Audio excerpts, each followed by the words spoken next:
Olá, meus amados irmãos, boa noite na paz do Senhor Jesus Cristo. Eu sou o pastor Romano e mais uma vez estamos juntos para compartilharmos algo da gloriosa, santa e rica Palavra de Deus. E eu quero ler com vocês nesta noite um texto que se encontra lá no Antigo Testamento, no segundo livro de Reis, no seu capítulo 6, o verso 24 a seguir, que diz assim: Algum tempo depois, Ben-Hadad, rei da Síria, mobilizou todo o seu exército e cercou Samaria. O cerco durou tanto e causou tamanha fome que uma cabeça de jumento chegou a valer 80 peças de prata, e uma caneca de esterco de pomba 5 peças de prata. Um dia, quando o rei de Israel inspecionava os muros da cidade, uma mulher gritou para ele: Socorro, majestade! O rei respondeu: Se o Senhor não a socorrer, como poderei eu ajudá-la? Acaso há trigo na eira ou vinho no tanque de prensar uvas? Contudo, ele perguntou: Qual é o problema? Ela respondeu: Esta mulher me disse: Vamos comer o seu filho hoje e amanhã comeremos o meu. Então cozinhamos o meu filho e o comemos. No dia seguinte eu disse a ela que era a vez de comermos o seu filho, mas ela o havia escondido. Quando o rei ouviu as palavras da mulher, rasgou as próprias vestes. Como estava sobre os muros, o povo viu que ele estava usando pano de saco por baixo, junto ao corpo, e disse: Deus me castigue com tanto rigor, se a cabeça de Eliseu, filho de Safate, continuar hoje sobre os seus ombros. Ora, Eliseu estava sentado em sua casa, reunido com as autoridades de Israel. O rei havia mandado um mensageiro à sua frente, mas antes que ele chegasse, Eliseu disse às autoridades: Aquele assassino mandou alguém para cortar-me a cabeça. Quando o mensageiro chegar, fechem a porta e o mantenham na trancada. Vocês não estão ouvindo os passos do seu senhor que vem atrás dele?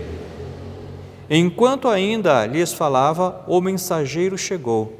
Na mesma hora, o rei disse: Esta desgraça vem do Senhor. Por que devo ainda ter esperança no Senhor? Até aí o texto da Palavra de Deus. Esse texto aí nos conta sobre o início do cerco que houve em Samaria. E esse cerco, ele durou aproximadamente 3 anos. E nos deparamos agora com esse texto que apenas relata o início desse cerco. E nós gostaríamos de comentar alguma coisa sobre esses versos. E à medida que nós vamos comentando e falando, nós estaremos à disponibilidade do Espírito Santo para estar assim então falando algo da parte de Deus que esteja incluída, inserida no contexto da Palavra de Deus. Nós não queremos aqui trazer nenhuma nova revelação, porque a revelação nós já temos, a Palavra de Deus já é a revelação da vontade de Deus para as nossas vidas. Mas nós queremos, à medida que nós estaremos meditando juntamente com vocês nesta noite, nesta palavra, nesses versos, estarmos também mencionando as coisas que Deus colocar em nosso coração, mas que já fazem parte desse contexto ou fazem parte da revelação de Deus aos nossos corações. Pois bem, o texto que nós lemos nos relata que, passado algum tempo, novamente os sírios resolveram entrar em Israel, ou pelo menos tentar entrar. Eles cercaram a cidade de Samaria. Esse cerco foi extremado, como eu já disse aqui, durou aproximadamente 3 anos, a ponto de que toda a comida que eles tivessem chegasse ao fim ou ficasse bem escassa. Isso foi motivo de brigas, de disputas terríveis dentro dos muros de Samaria. Mas qual foi a razão desse cerco? Porque Samaria agora estava cercada, estava sitiada, eles não podiam sair, ninguém entrava e ninguém saía. Samaria estava cercada. Qual o motivo, qual a razão disso ter acontecido? A razão era que Israel persistiu em seu caminho mau, persistiu em seu caminho de pecado. E toda vez que eu e você, toda vez que o homem, que o ser humano se afasta da presença de Deus, toda vez que o ser humano insiste em caminhar pelo seu próprio caminho, o caminho da maldade, Deus permite situações difíceis em nossas vidas para que nós possamos nos lembrar de quem somos e nos voltarmos para Deus. Então Deus aqui levanta o rei da Síria, esse rei chamado Ben-Hadad. Na verdade, esse rei Ben-Hadad já era um outro rei, porque a Bíblia cita 3 reis com esse mesmo nome, Ben-Hadad. E este rei aqui, este rei Ben-Hadad, era o rei Ben-Hadad II. E este homem aqui então é que estava cercando a cidade de Samaria. Ele levanta como adversário para Israel, mas tudo isso com a permissão divina, com a permissão de Deus. E Deus queria que com essa situação difícil, o povo se arrependesse e voltasse até a sua presença. Mas infelizmente o povo manteve o seu coração duro e não quis se arrepender, não quis voltar arrependido até a presença de Deus. E a fome gerada por esse cerco ali em Samaria, ela foi tão severa que Israel estava se alimentando de coisas que eles jamais imaginariam que estariam comendo. Eles estavam comendo, o texto fala, a cabeça de jumento e também estavam comendo esterco de pombos. Vocês imaginem aí a situação, a fome extrema que estava em Israel, que estava na cidade de Samaria. E isso por si só já é terrível, mas infelizmente a fome era tanta que eles não ficaram apenas nisso.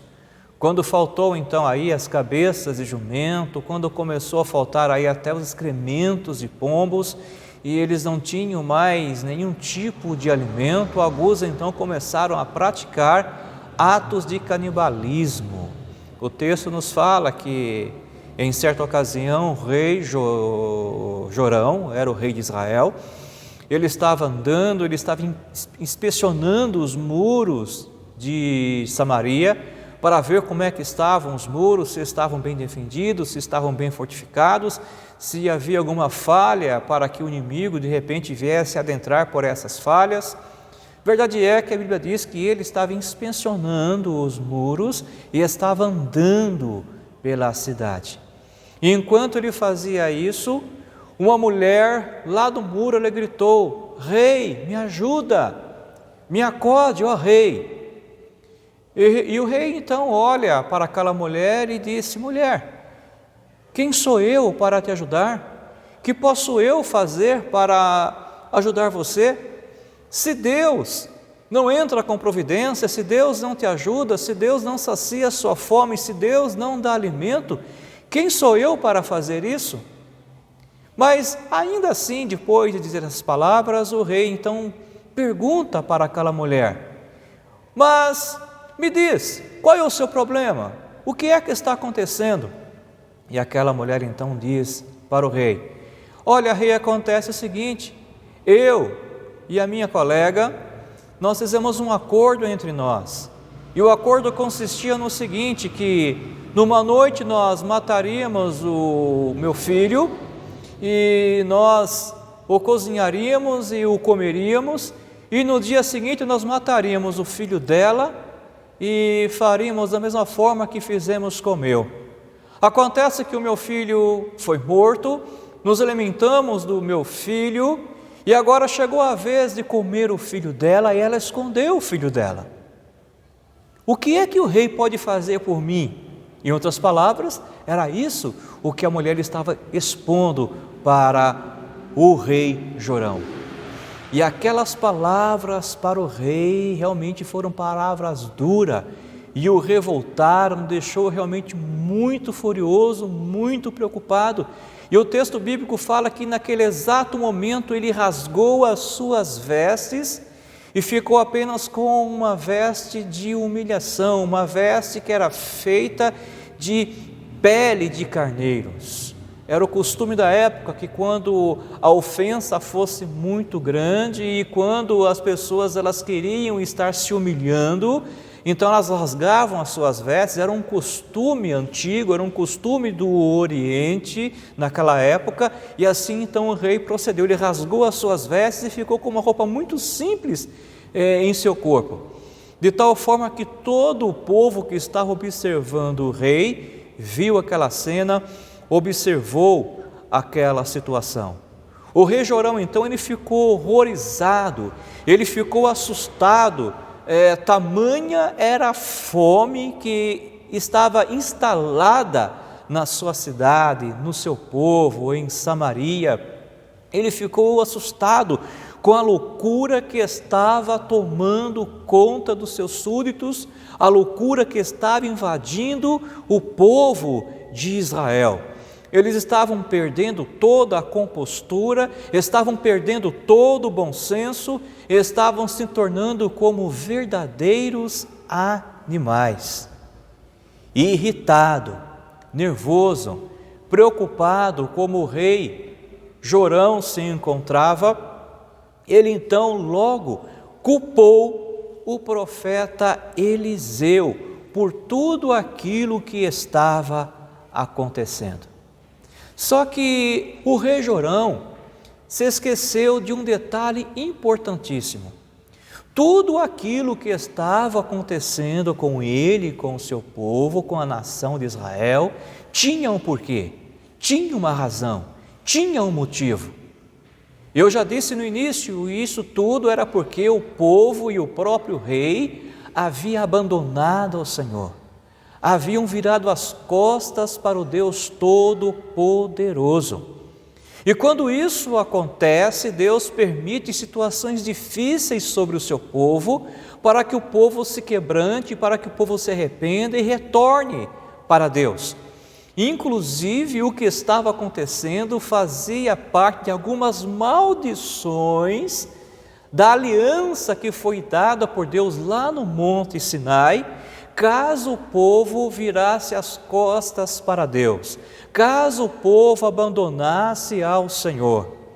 E isso nós podemos encontrar se formos ler, por exemplo, no livro de Levítico, capítulo 26 e o verso 29. Também encontraremos orientações referente a isso no livro de Deuteronômio, capítulo 28 e no verso 52. Encontraremos também lá em Lamentações de Jeremias, o seu capítulo 2 e no verso 20, e em Lamentações de Jeremias, capítulo 4 e o verso 10. Nós encontraremos ali então Deus falando com o povo que quando o povo o abandonasse, quando o povo virasse as costas para ele, e quando o povo começasse a buscar deuses falsos, buscar a idolatria, Deus então permitiria situações difíceis, permitiria a escassez, permitiria a fome, e fome tamanha que, nos textos que nós acabamos de fazer referência aqui, as mães estariam comendo os seus próprios filhos. Atos de canibalismo estariam acontecendo na nação de Israel. E era exatamente isso o que estava acontecendo aqui nesse exato momento do cerco de Samaria. Então a culpa não era do profeta Eliseu, a culpa era do rei. A culpa era de todo o povo de Israel que coletivamente haviam virado as costas para Deus, haviam abandonado ao Senhor e agora estavam se prostrando perante imagens, perante ídolos, chamando essas coisas de Deus e atribuindo a essas imagens a glória que deveria ser dada única e exclusivamente ao Deus verdadeiro. Então, por essa razão, Deus permitiu tamanha fome e esse cerco na cidade de Samaria. Mas o rei pensava, acreditava que tudo isso era culpa do profeta Eliseu.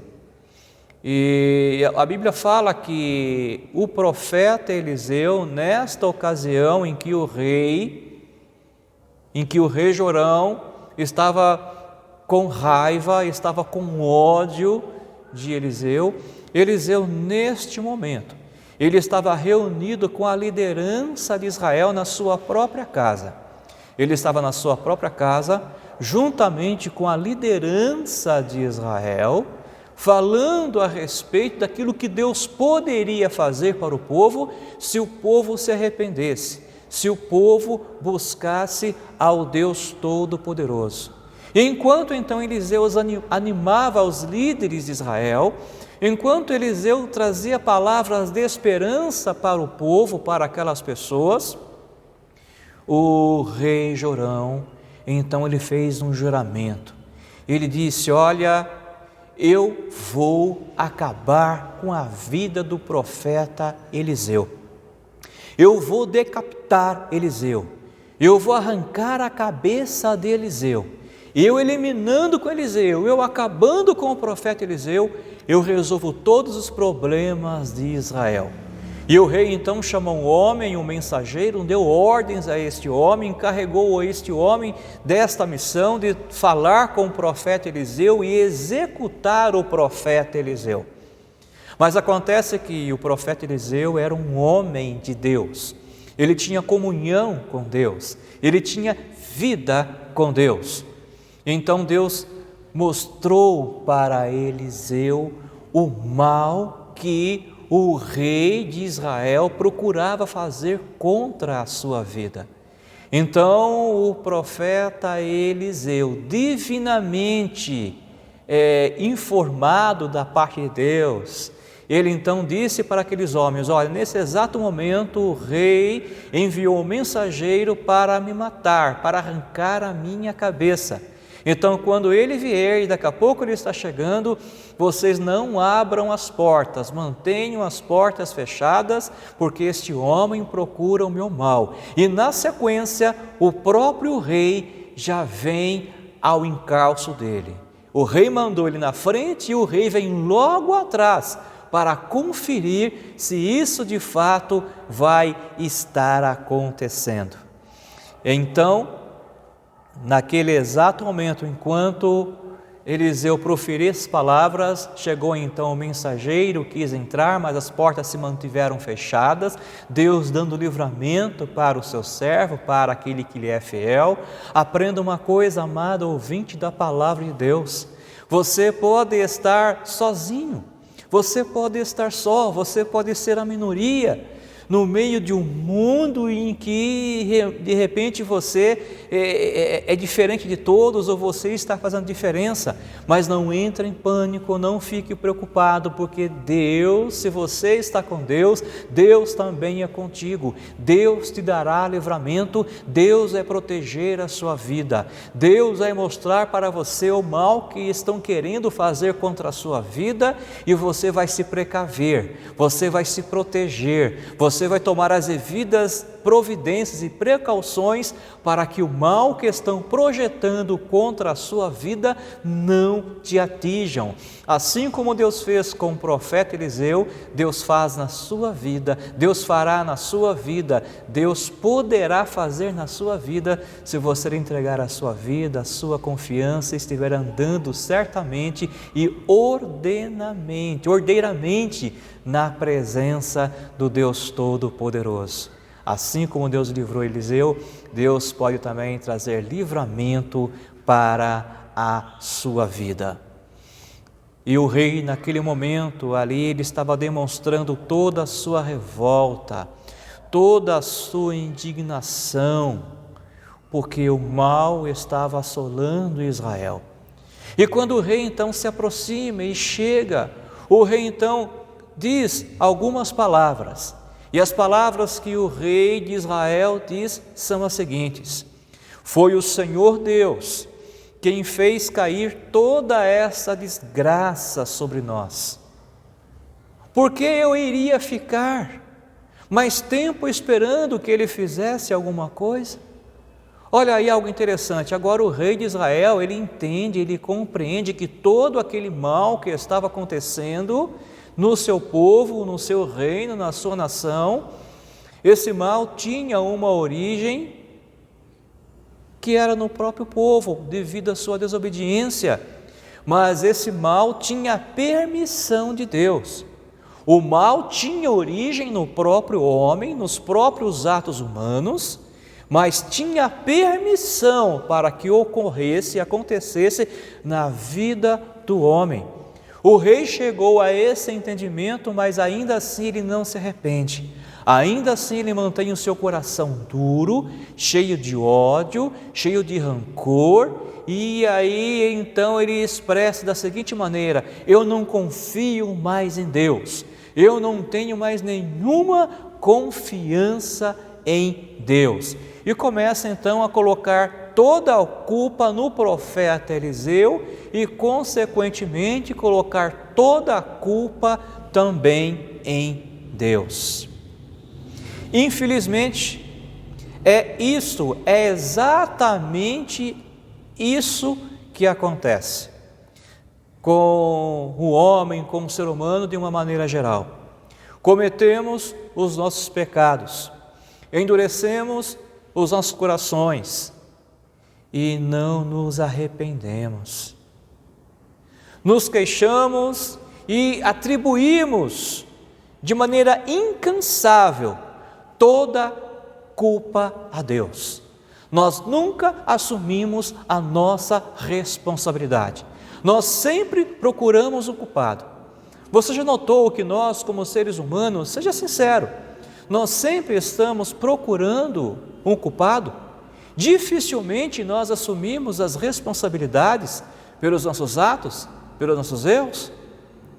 Nossos primeiros pais, lá no Jardim do Éden, quando eles pecaram em desobediência a Deus, comendo do fruto proibido, e o Senhor então perguntou para Adão: Adão, por que fizestes isso? Adão não assumiu a sua responsabilidade, mas Adão jogou a culpa na sua companheira. Adão transferiu a sua responsabilidade, transferiu a sua culpa para a sua esposa Eva. E quando o Senhor se volta para Eva e questiona Eva, Eva da mesma forma também não assume a responsabilidade. Eva, ela joga a culpa, joga a responsabilidade sobre a serpente. E assim tem sido até os dias de hoje. E para provar isso, nós costumeiramente ouvimos as pessoas dizerem o seguinte: quem sabe você um dia usou essa expressão, ou quem sabe você ainda nos dias de hoje ainda usa essa expressão. Tipo assim: fazer o quê, né? É a vontade de Deus, né? Deus quer assim, deixa assim então. Se Deus quer assim, fazer o quê? Mas será que é Deus que quer assim mesmo?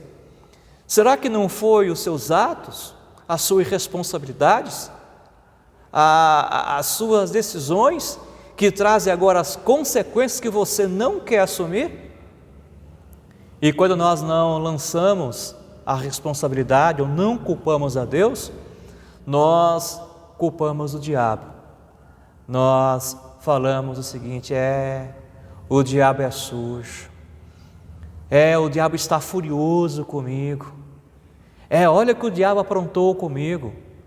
É verdade que o diabo não gosta de você, é verdade que o diabo está furioso com você, mas tem muitas coisas que é tua responsabilidade e não do diabo. É tua, é minha, é nossa responsabilidade. Então precisamos assumir as nossas responsabilidades. O diabo, ele é um ótimo oportunista. Ele se aproveita de toda e qualquer oportunidade, mas muitas situações ruins, quem causa somos nós mesmos. E o diabo se aproveita das portas que nós abrimos, e aí então ele adentra e faz ali o que ele faz de melhor, que é arruinar com as nossas vidas. Mas a responsabilidade inicial é minha, é sua, é nossa. E nós muitas vezes também culpamos as circunstâncias, culpamos situações. Nós culpamos o presidente, nós culpamos as autoridades, mas somos nós que temos o poder de voto, somos nós que votamos em quem está em iminência, com autoridade, com os poderes. É nossa responsabilidade. Muitas vezes nós culpamos a nossa empresa, culpamos o nosso patrão, culpamos o nosso colega de trabalho, culpamos a esposa, culpamos os filhos e culpamos toda e qualquer circunstância. Mas, gente, nós somos responsáveis pelos nossos atos. Devemos assumir as responsabilidades das nossas escolhas, dos atos que nós cometemos.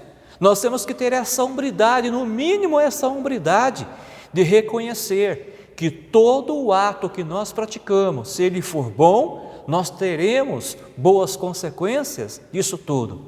Mas se as nossas ações forem ruins, se o nosso comportamento for um comportamento negativo, nós certamente também colheremos, teremos consequências negativas, ruins dessas nossas decisões, desse nosso comportamento ou dessas nossas atitudes que estamos a tomar ou muitas vezes também não tomando. Muitas vezes nós somos muito omissos, não é verdade?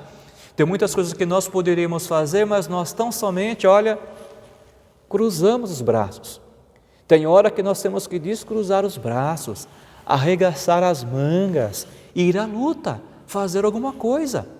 Como tem hora que também nós temos que ficar quietos, abaixarmos ou cruzarmos os braços e esperar em Deus, porque a palavra de Deus diz: aquietai-vos e sabei que eu sou Deus, serei exaltado sobre toda a terra.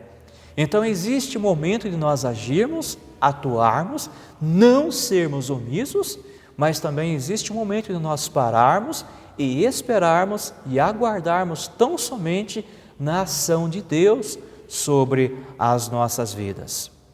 Então é necessário que nós realmente venhamos assumir as responsabilidades pelos nossos atos. O rei de Israel não foi capaz de fazer isso, ele não assumiu essa responsabilidade, ele não assumiu as consequências dos seus erros. E os líderes de Israel estavam fazendo a mesma coisa juntamente com todo o povo de Israel. E isso por aproximadamente 3 anos.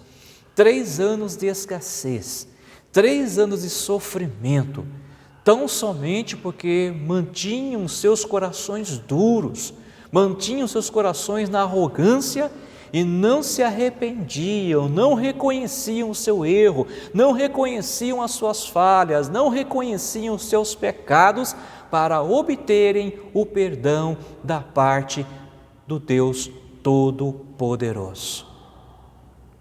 Certamente, a razão daquele cerco era a distância que o povo tinha tomado de Deus. O povo havia se distanciado de Deus, havia abandonado o Deus verdadeiro, abandonado o Deus eterno.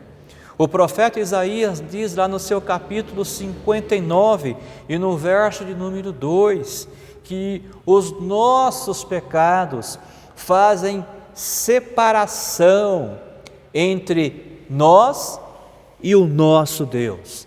São os nossos pecados. Então, quanto mais pecado eu cometo, quanto mais erros eu pratico, e não me arrependo e não peço perdão a Deus, mais longe, mais distante eu fico de Deus. E certamente Deus, Ele não tem prazer no pecado, e a forma que Deus usa para tratar com as nossas vidas é permitir o sofrimento. Sabe, amado ouvinte da palavra de Deus, sofrimento sempre foi a oficina onde Deus trata com peças defeituosas. E nós temos muitos defeitos, e esses defeitos eles se tornam ainda mais gritantes, mais absurdos, quando nós estamos longe, distantes, nos afastando de Deus.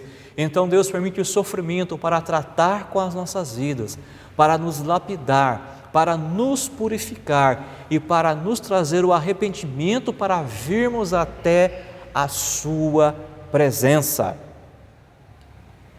É necessário então que nós venhamos a nos aproximar de Deus. E como então acabar com uma situação difícil? Como então acabar com uma situação de sofrimento, uma situação desastrosa, danosa para as nossas vidas? O único meio e a única forma é nos voltando até a presença de Deus, voltando até a presença do Eterno, o Senhor Deus Todo-Poderoso. Vamos estarmos parando por aqui com a mensagem desta noite. Que Deus possa estar abençoando a sua vida e no nosso próximo encontro nós estaremos dando sequência a esta mensagem e nós estaremos falando então sobre o fim do cerco de Jerusalém.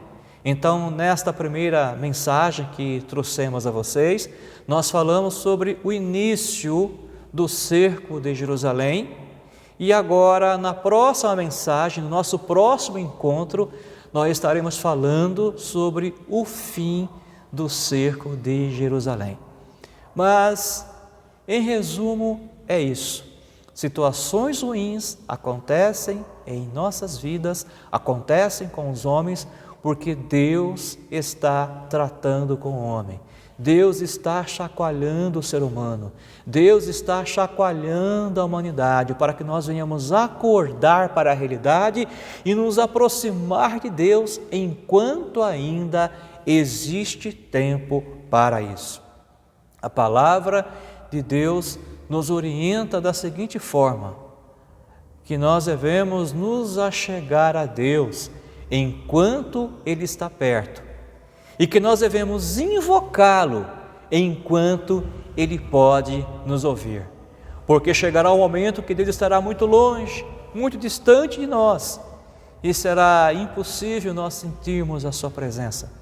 Chegará o momento em que clamaremos a Deus, mas Deus não estará nos ouvindo, porque já será tarde demais. Mas ainda temos tempo, ainda é momento. Se você está ouvindo esta mensagem, porque existe ainda a esperança para você, existe um tempo de Deus hábil para você se consertar, para você voltar, para você abandonar os seus maus caminhos, para você realmente assumir os seus erros, assumir as suas responsabilidades. Pare de culpar Deus, pare de culpar o diabo, pare de culpar o seu semelhante, pare de querer arrumar um culpado, mas assuma os seus erros, assuma as suas responsabilidades, entenda que você errou e que você falhou, e que a coisa certa a fazer nesse instante é você se arrepender, pedir perdão ao Senhor e voltar a Deus e consertar os seus erros. Faça isso e você verá que a sua vida, ela mudará. Você verá que a sua vida tomará uma nova direção e realmente vale a pena estar na presença do Deus Todo-Poderoso. Que Deus abençoe ricamente a sua vida e eu quero pedir agora a permissão para orar em seu favor e também em favor do seu lar. Senhor meu Deus e Pai Celestial, nesse instante, eu peço agora a Tua bênção em favor deste ouvinte, que o Senhor possa abençoá-lo e, consequentemente, abençoar também o seu lar e toda a sua família. Deus poderoso, que em nome de Jesus Cristo, que nós possamos aprender, mediante as situações difíceis, que é necessário assumirmos a nossa responsabilidade, entendermos que erramos, que falhamos e que estamos em falta contigo e precisamos acertar a nossa vida em Sua presença. Deus, abençoa nesse instante a todos os ouvintes desta videomensagem e que vidas possam se acertar, que vidas possam estar voltando-se até a Tua presença e que, ó Deus, o lar de cada um, Deus, seja rica e profundamente abençoado em o nome de Jesus. Amém e amém. Que Deus abençoe a sua vida, abençoe a sua família e até o nosso próximo encontro, onde estaremos prosseguindo com essa mensagem falando sobre o fim do cerco de Samaria.